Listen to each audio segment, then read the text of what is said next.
চলো আজ তোমাদের সাথে একটা ছোট্ট মিনি ব্লগ শেয়ার করি।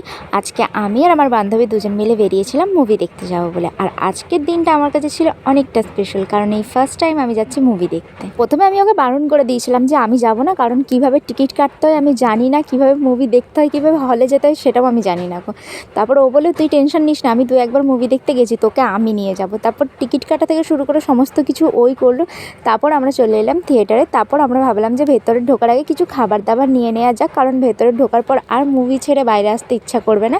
তার জন্য আমরা কিন্তু চলে গেলাম কিছু স্ন্যাক্স নেওয়ার জন্য। আর আমার বান্ধবী আমাকে বলছে তুই চিন্তা করিস না, তোকে আমি নিয়ে এসেছি মানে সমস্ত কিছু আমিই করবো, তুই মন খুলে ভিডিও বানা। আর আমিও কিন্তু সেই কাজটাই করছিলাম। তো আজকে আমরা দেখতে এসেছিলাম ধূমকেতু মুভি।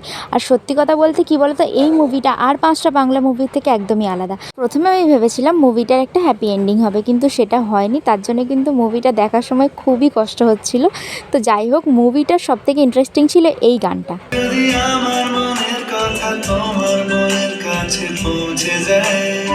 তো এই গানটা শোনার পর আমাদের দুই বান্ধবীর মুখে একটু হাসি ফুটে উঠেছিল, কারণ এই মুভিতে যতগুলো সং ছিল সবই ছিল স্যাড সং।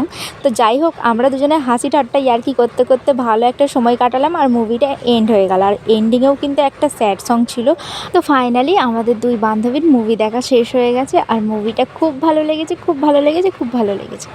তো যাই হোক, দেখা হবে তোমাদের সাথে পরের ভিডিওতে। টাটা।